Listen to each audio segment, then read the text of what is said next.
J is equal to sigma E proof करना, ठीक है। इसे कहते हैं microscopic form of Ohm's law, इसे कहते हैं डिडक्शन ऑफ ओम्स लॉ। तो पेपर में इसी नाम से भी आते हैं ये कि microscopic form of Ohm's law proof करो, या करंट डेंसिटी और इलेक्ट्रिक फील्ड का रिलेशन डिराइव करो, ठीक है। या फिर डायरेक्ट आता है show that J is equal to sigma E. अब अगर आप जानते हो, शायद आप जानते हो, करना शुरू करूं, इसे करूं? अच्छा, I is equal to N E A V D, जानते हो? क्या A को नीचे ले जाऊं? I by A N E V D. V D की वैल्यू क्या होती है? सही है। तो I by A, I by A क्या होता है? करंट डेंसिटी को, करंट डेंसिटी का फॉर्मूला यही तो होता है, I by A, current upon area. Equal to में क्या चल रहा है? N E square tau by, यहां पर क्या है? Electric field. हाँ ना बोलना, वेक्टर यहां लगाया तो इज्जत के लिए वहां भी लगाना पड़ेगा। J vector is equal to N E square tau by M.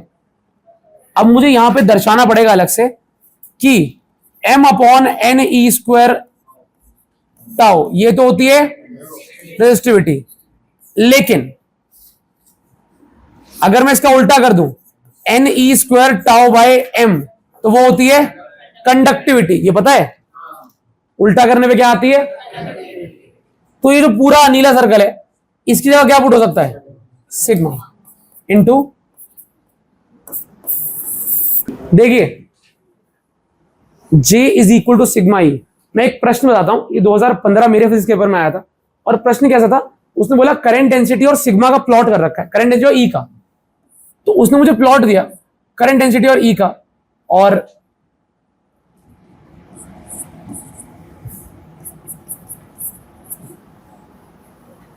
ऐसे खाली ग्राफ छोड़ा। उसने बोला कि J और E का ग्राफ बनाओ for a wire to be used in a electric transfer.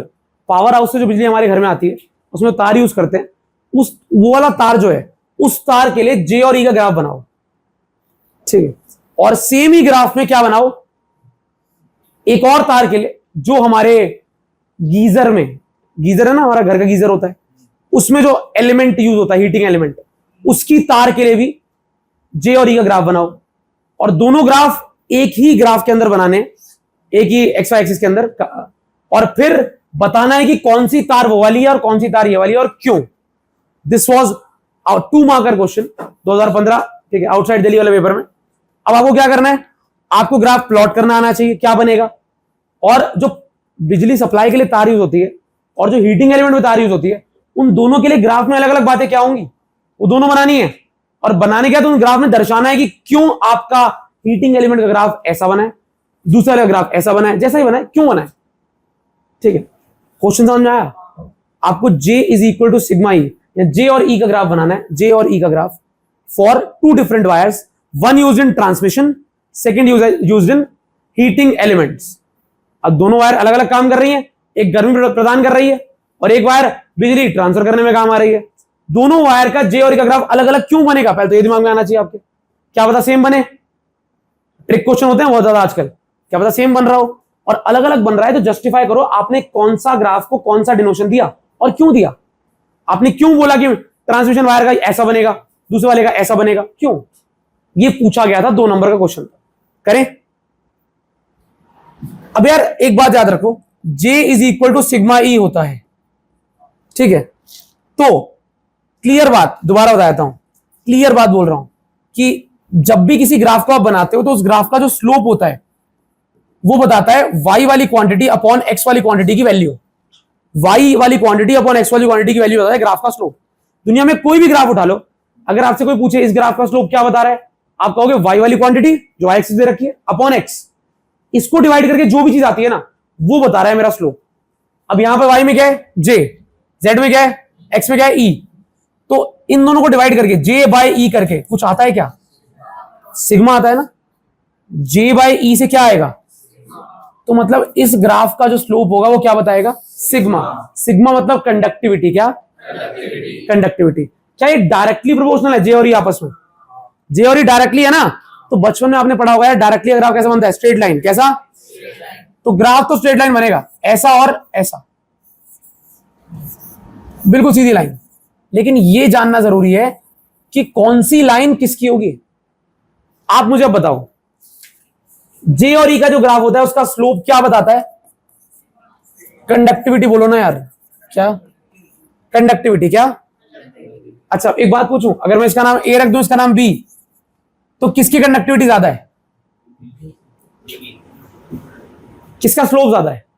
अगर बी का स्लोप ज्यादा है तो मतलब स्लोप किसके बराबर था? कंडक्टिविटी के। तो बी की कंडक्टिविटी नहीं आया।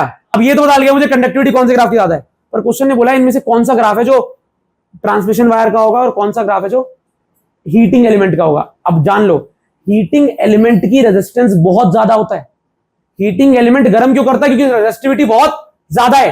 हीटिंग एलिमेंट की रेजिस्टिविटी ज्यादा होती है, इसलिए कंडक्टिविटी नहीं आया। हीटिंग एलिमेंट करंट को जाने नहीं देता, परेशान करता है, इसलिए तो गर्मी प्रोड्यूस होती है उसके अंदर। हीटिंग एलिमेंट की रेजिस्टिविटी ज्यादा होती है और कंडक्टिविटी कम। किसकी कंडक्टिविटी कम है? ए की। तो ये हीटिंग एलिमेंट वाली तार का ग्राफ है। ट्रांसमिशन वायर में हम चाहते हैं सारा करंट ट्रांसमिट करे, कम से कम पावर लॉस हो, वहां से जो वोल्टेज चली थी मैक्सिमम हमारे घरों तक पहुंचे, वेस्ट ना हो, तार गर्म होकर एनर्जी को लूज ना कर दे। तो अगर तार गर्म नहीं होना चाहती तो रेजिस्टेंस क्या होना पड़ेगा? कम। रुकावटें कम होनी पड़ेंगी। रेजिस्टिविटी अगर कम होगी तो कंडक्टिविटी, रेजिस्टिविटी कम तो कंडक्टिविटी। तो यार जो ट्रांसमिशन वायर है उसकी कंडक्टिविटी अच्छी होनी चाहिए ना, तभी तो बढ़िया वायर कहलाएगी वो। कहते हैं ना घरों में कॉपर यूज करना चाहिए, एल्यूमिनियम यूज करना चाहिए, और बहुत पैसा है तो सिल्वर यूज करना चाहिए। सिल्वर की कंडक्शन क्या है? अच्छी। बिजली का बिल कम हो जाएगा, कम रुकावट पैदा होगी, ज्यादा वोल्टेज आपको मिलेगी, बिजली का बिल कम लगेगा आपका। ट्रांसमिशन वायर की कंडक्टिविटी अच्छी होनी चाहिए, लेकिन हीटिंग एलिमेंट की कंडक्टिविटी कम कंडक्टिविटी होगी, तभी करंट को रुक रुक के जाने देगा। करंट उसमें रुकेगा, उसको गर्म करेगा बहुत ज्यादा, तभी तो हीटिंग एलिमेंट है वो। तो ये जो बी वाली वायर है ज्यादा कंडक्टिविटी वाली, ये है ट्रांसमिशन वायर। आया समझ में क्वेश्चन क्या पूछ रहा था?